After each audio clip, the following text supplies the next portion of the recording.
Assalamualaikum warahmatullahi wabarakatuh. Perkenalkan, nama saya Mutia Salwa dengan NIM 2362500070 dari kelas Informatika C. Baiklah, pada kesempatan kali ini saya ingin menjelaskan sedikit terkait dengan analisis regresi sederhana dan regresi berganda.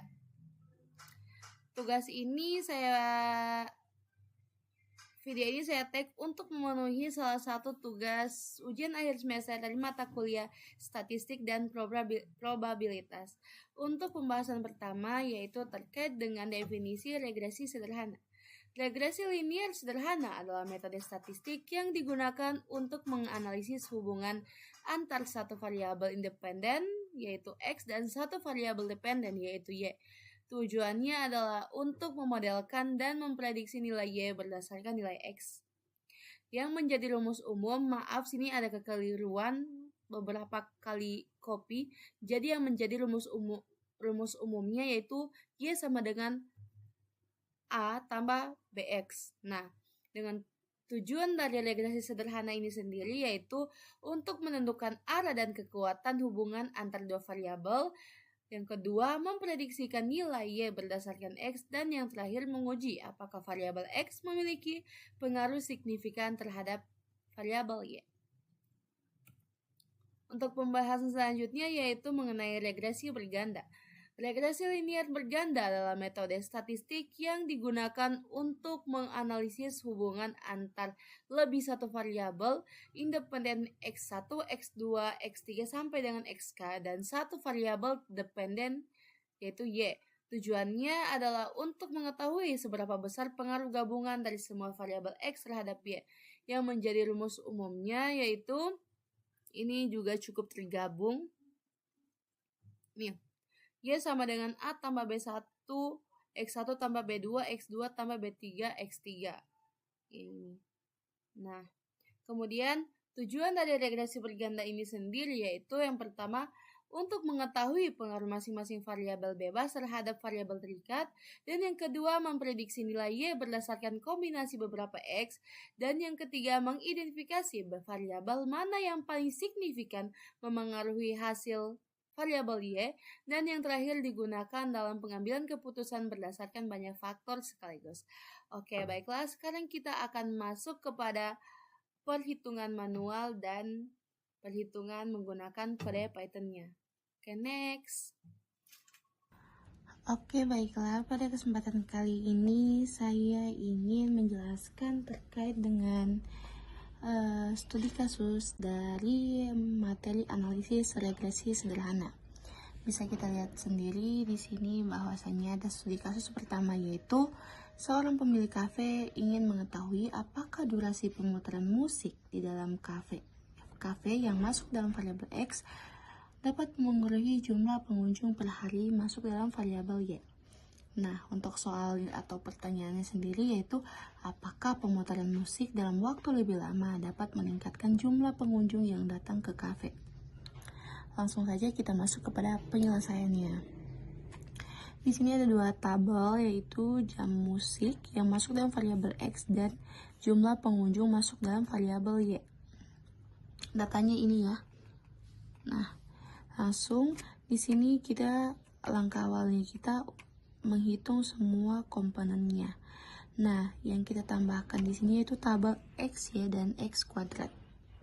Kemudian untuk mencari X, Y sendiri kita harus mengalihkan antara tabel X kali Y yaitu 1 kali 30, 30, 2 kali 40, 80, dan begitu pun untuk seterusnya. Nah, kemudian untuk X kuadrat sendiri yaitu merupakan hasil pengkuadratan dari tabel X ya. Jadi 1 kali 1 ya 1, 2 kali 2 ya 4, dan begitu pun seterusnya. Nah, selanjutnya kita ingin menghitung koefisien B-nya, di mana B ini rumus untuk menghitung koefisien B-nya yaitu N dalam kurung sigma X Y dikurang dalam kurung sigma X dikali dalam kurung sigma Y per N dalam kurung sigma X kuadrat dikurang dalam kurung sigma X kuadrat. Nah, langsung saja kita masukkan nilainya. N sendiri adalah jumlah datanya, yang mana jumlah datanya tadi itu 5, 1, 2, 3, 4, 5, dan ini juga 5, ini juga 5. Nah, karena jumlah datanya 5, maka kita masukkan untuk N sendiri itu adalah total datanya berapa? 5. Nah, untuk sigma XY nilainya ini 850, kemudian dikurang dengan sigma X 15, masukkan 15, kemudian dikali dengan sigma Y. Y adalah 250, maka kita masukkan ini 250 per N, yang mana N tadi juga 5, yaitu jumlah datanya. Kemudian sigma X kuadrat bisa kita lihat itu 55, maka dimasukkan dikurang dengan dalam kurung sigma X, yang mana sigma X adalah 15 kuadrat. Nah, jadi 15 kuadrat. Langsung saja B sama dengan 5 kali 850 ya sama, yaitu 4250. Kemudian 15 dikali 250 yaitu 3750 per 5 kali 5 sama dengan 275 dikurang 15 kali 15 sama dengan 225, maka 4250 dikurang 3750 per 275 dikurang 225, maka hasilnya sama dengan 500 per 50. 500 dibagi dengan 50, maka hasilnya menjadi 10. Kemudian kita lanjut menghitung nilai A interceptnya. Nah, untuk nilai A intercept sendiri yaitu sigma Y dikurang B dalam kurung dikali dalam kurung sigma X per N, yang mana langsung saja kita masukkan nilainya. Sigma Y sendiri yaitu nilainya 250 dikurang B itu adalah ini hasil dari perhitungan koefisiennya masuk, kemudian dikali dengan sigma X berapa? 15, maka dia masuk ke sigma X 15, maka dia masuk ke dalam kurung ini per 5 adalah jumlah datanya, maka hasil langsung saja 250 kita selesaikan 10 kali 15 150, kemudian 250 dikurang 150 per 5 hasilnya sama dengan 100 per 5. 100 dibagi dengan 5 sama dengan 20. Oke. Kemudian kita ingin menghitung persamaan regresinya. Nah, untuk rumus persamaan regresi ini sendiri itu Y sama dengan A tambah BX, yang mana A ini adalah 20, kemudian B ini sendiri adalah 10, maka dia 20 tambah 10X. Untuk interpretasinya sendiri, yang mana variabel A sama dengan 20, jika tidak ada musik diputar, maka jumlah pengunjung diperkirakan 20 orang. Sedangkan di interpretasi variabel B, 10, setiap tambahan 1 jam musik diputar, maka jumlah pengunjung bertambah sekitar 10 orang. Nah, kita masuk pada perhitungan studi kasus yang kedua. Di sini bisa kita lihat bersama, sebuah perusahaan ingin mengetahui apakah pengeluaran iklan yang masuk dalam variabel X memengaruhi jumlah produk terjual yang masuk dalam variabel Y. Nah, untuk soalnya sebenarnya semua sama, baik dari studi kasus pertama sampai studi kasus ketiga, semua soalnya konsepnya sama, akan tetapi studi kasusnya saja yang berbeda. Untuk cara perhitungannya semua sama, cuma akan saya jelaskan satu persatu di sini. Nah, untuk soalnya yaitu sebuah perusahaan ingin mengetahui apakah pengeluaran untuk iklan harian dalam kurung X memengaruhi jumlah produk yang terjual masuk dalam variabel Y. Sama seperti tadi, kita masukkan datanya ke dalam tabel dulu, kemudian kita melakukan perhitungan semua komponennya. Nah, untuk X tadi ada tambahan tabel X, Y, dan X kuadrat, yang mana X sendiri adalah hasil perkalian dari 1 kali 10, 2 kali 20, begitupun seterusnya. Dan untuk X kuadrat sendiri yaitu hasil kuadrat dari variabel X ini. Nah, untuk sigmanya bisa kita lihat juga. Sigma ini merupakan jumlah keseluruhan dari setiap variabelnya gitu. Data yang ada pada variabelnya. Nah, ini jumlahnya ini semua.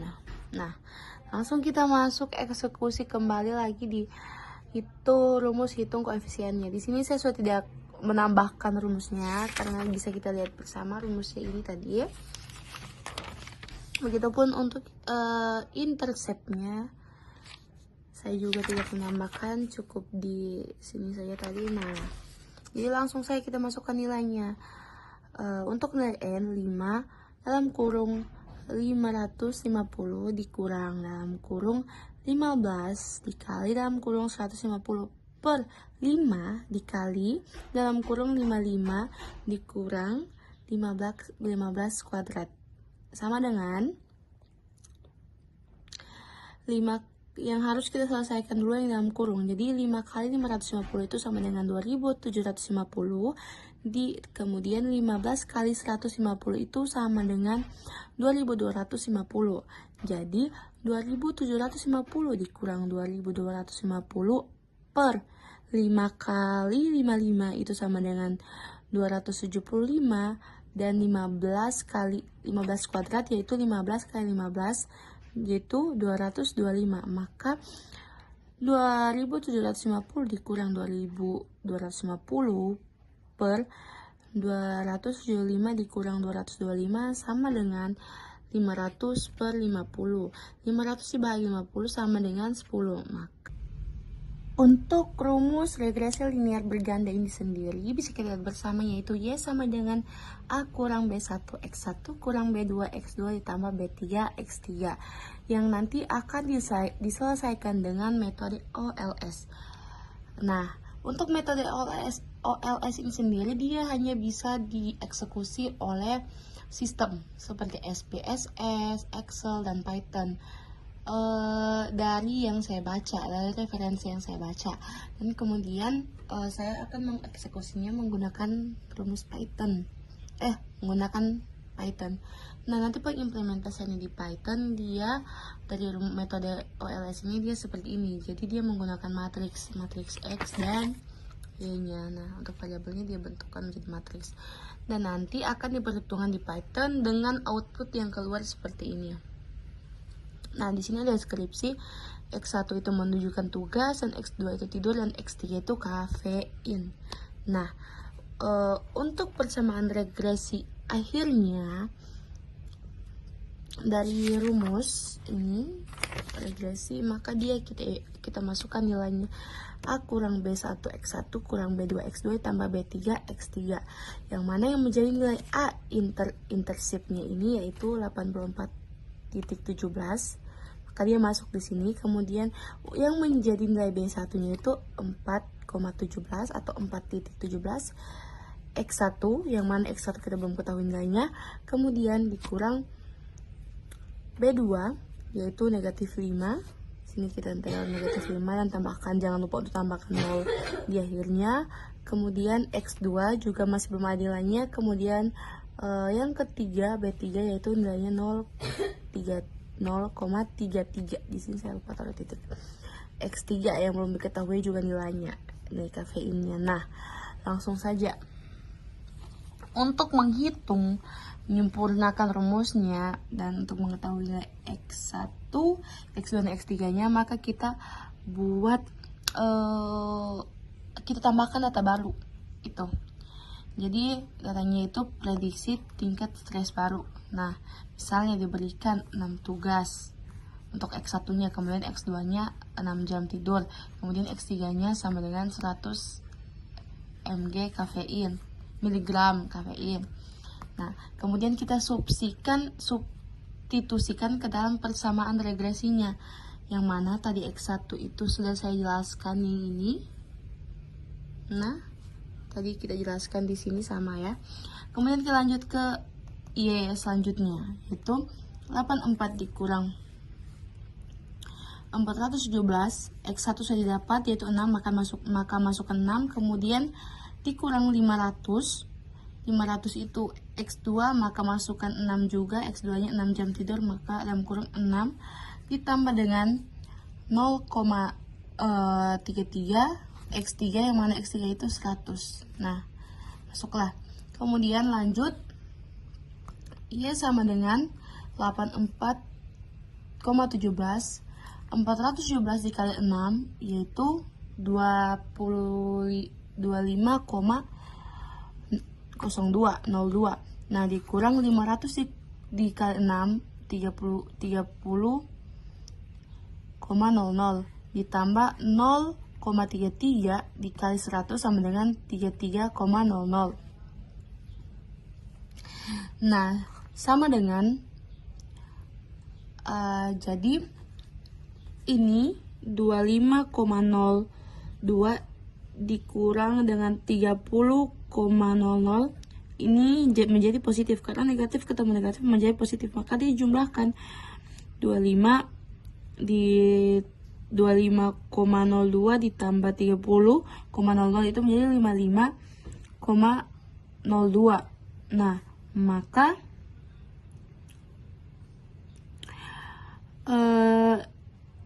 84,17 itu dikurang,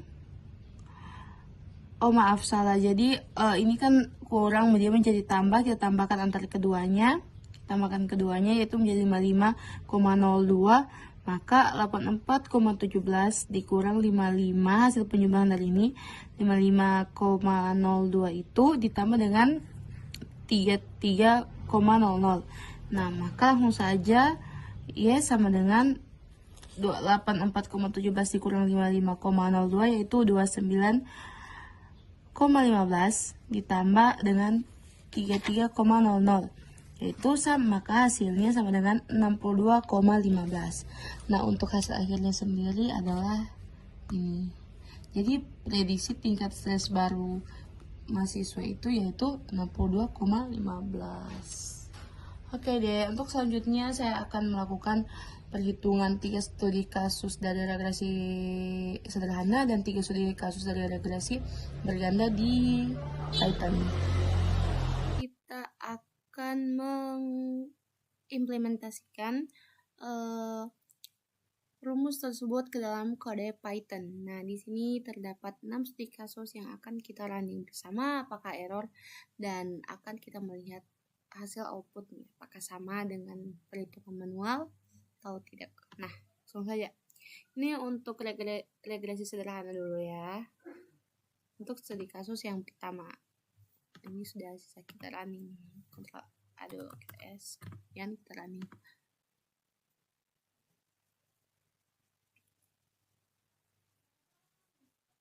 Nah, ini untuk grafiknya. Dilihat. Semakin lama durasi musik diputar, maka semakin banyaknya jumlah pengunjung yang datang. Nah,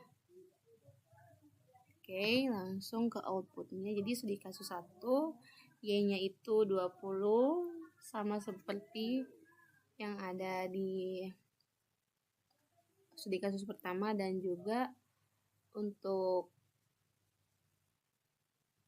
Y untuk B-nya 10. Nah, ini rumus ini persamaan regresinya. Nah, terus kesimpulannya, prediksi pengunjung jika musik 6 jam diputar yaitu jadi 80 orang. Oke, lanjut ke kode Python yang studi kasus yang selanjutnya. Kita garis dulu ya, kita kunci biar Oke, lanjut ke studi kasus yang kedua. Kita lihat sini. Nah, ini untuk datanya, ini pengimplementasian model regresinya, ini parameternya, prediksi jika iklan 6 juta, visualisasi. Nah, sini semua setiap source code-nya itu diberi keterangan ini gunanya untuk apa, ini fungsinya apa, implementasinya di mana gini. Nah, itu. Oke, lanjut kita ke studi kasus yang kedua. Kita ini aja. Sini ke Langsung saja kita running.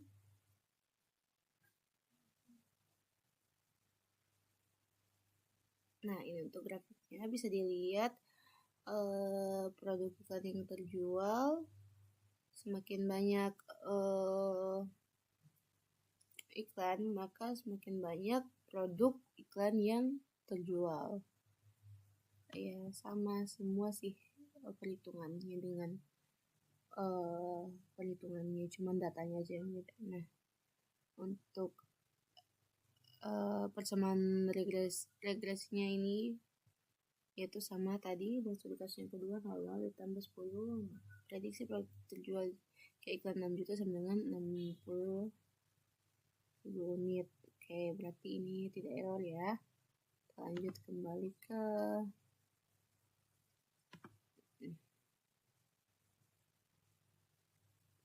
studi kasus yang ketiga.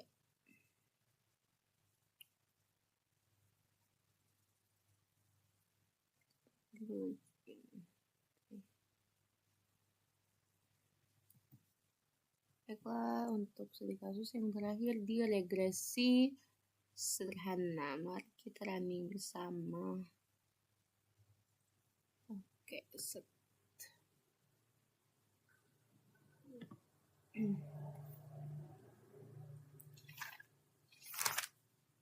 Nah, begitupun untuk grafiknya. Semakin banyak langkah per hari, maka semakin banyak kalori yang akan terbakar. Nah, di sini sama kan untuk Y-nya. 120 ditambah 30X, maka prediksi kalori terbakar jika 12.000 langkah sama dengan 480.000 kalori. Oke, sekarang kita masuk kepada implementasian kode Python di regresi berganda. Ini untuk di kasus yang pertama, dia sudah ini hitung koefisien, cetak koefisien, didefinisikan dan lain-lain. Oke, untuk dia untuk array kita selesai kita running.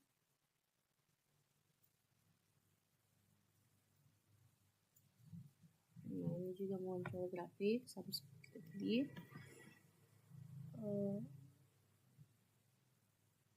Belum saya save.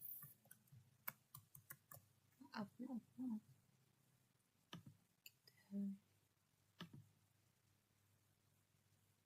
Enggak, ini salah.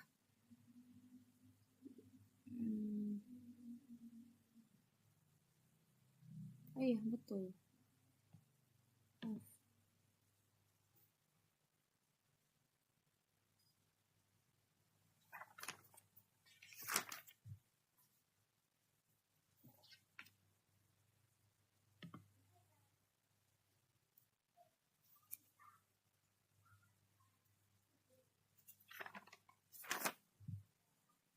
Nah, jadi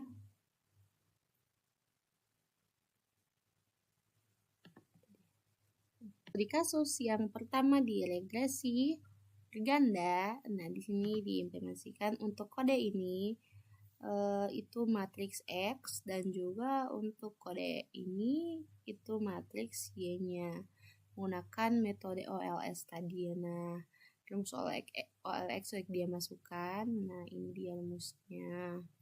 Kemudian ini dari sini sampai sini dia untuk mencetak koefisien. Kemudian dia mengeluarkan output bersamaan regresi berganda, dan ini rumus yang nanti akan dia perhitungkan di dalam codingannya. Oke, langsung saja kita running untuk membuktikan apakah dia error atau tidak.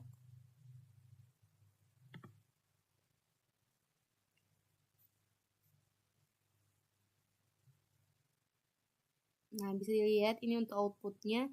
Jadi outputnya persamaan regresi berganda itu 84,17 sama ya. Kemudian 0,41 ini negatif 4,17 dikali X1, kemudian negatif 5 X2, dan seterusnya seperti yang saya jelaskan tadi juga.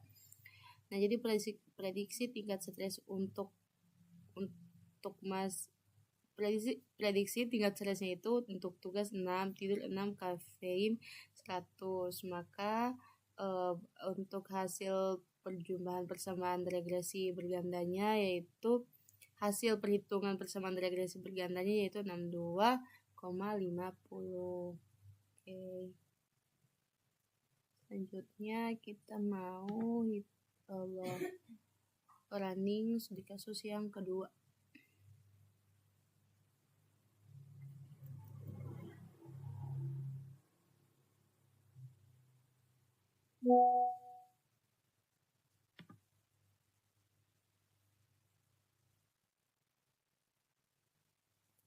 Ini aja. Oke.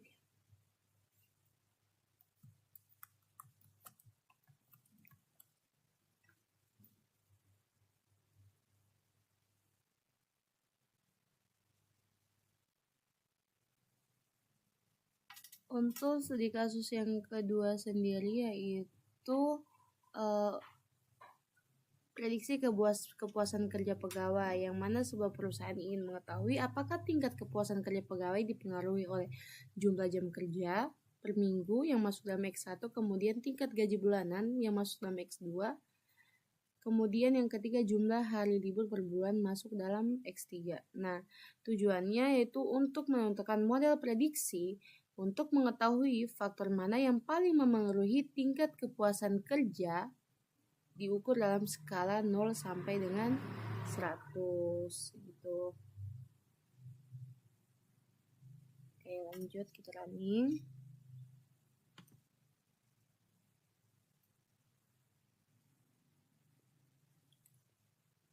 Nah, di sini bisa kita lihat untuk persamaan regresinya 15,63 ditambah dengan 0,47 dikali dengan X1-nya yaitu jam kerja, kemudian gaji itu X2-nya dan X3-nya itu hari libur. Maka di sini prediksi kepuasan kerjanya jam kerja 42, gaji 6, hari libur 4, kemudian untuk skor kepuasan kerjanya 77,19. Yang mana gaji adalah faktor paling berpengaruh positif terhadap kepuasan kerjanya. Hari libur terlalu banyak justru sedikit menurunkan kepuasan, mungkin karena keterlambatan tugas atau kehilangan ritme kerjanya.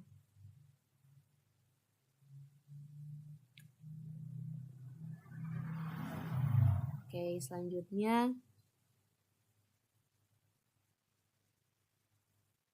kita masuk kepada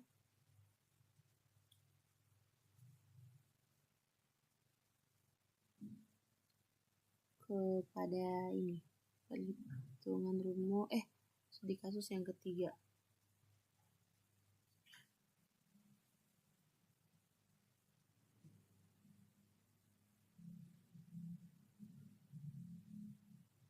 Oh iya, jadi gini, untuk pegawai dengan ini kan outputnya 42, gajinya 6 juta dan liburnya itu 4 hari. Nah, untuk pegawai dengan 42 jam kerja, 6 juta gaji dan 4 hari libur, maka skor kepuasan kerjanya bisa diprediksi berdasarkan perhitungannya, yang mana perhitungannya yang tadi itu menghasilkan 77,19 itu. Jadi gaji itu menjadi faktor paling berpengaruh terhadap kepuasan kerjanya. Hari libur terlalu banyak pun bisa menurunkan kepuasan si pekerja. Baiklah, kita lanjut ke studi kasus yang ketiga, yang terakhir ya dari regresi berganda.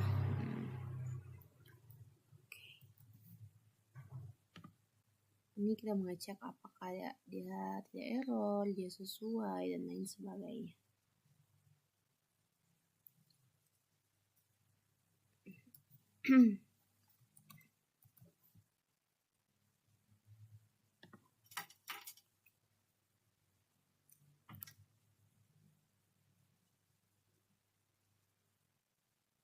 Nah, ini sudah kelihatan.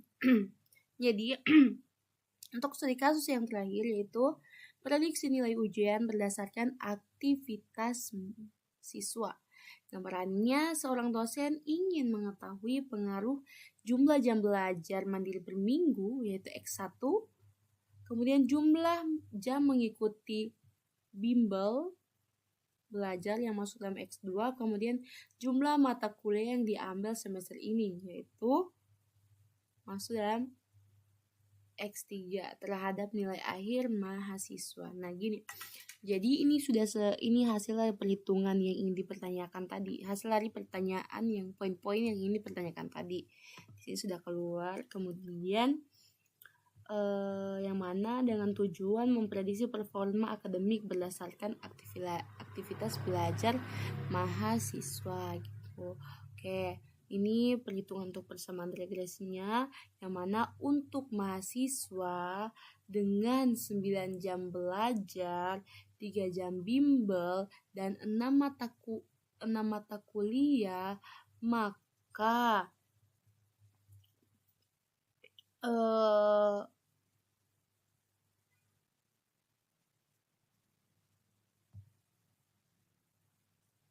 performa akademiknya itu menjadi 80,66%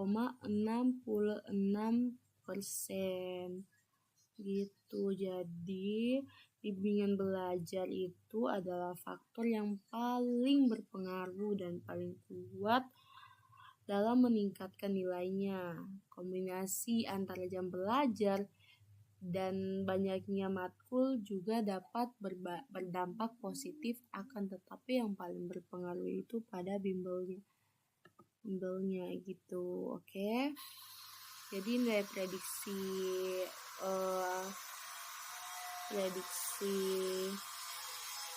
aktivitas siswa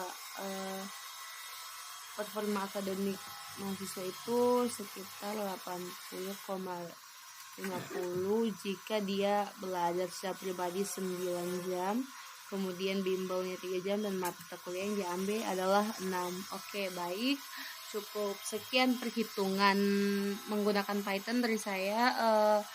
Mohon maaf apabila masih terdapat kata atau argumen penjelasan dari saya yang masih kurang dipahami, karena jujur saya juga masih belajar dan saya sangat terbuka ketika menerima kritik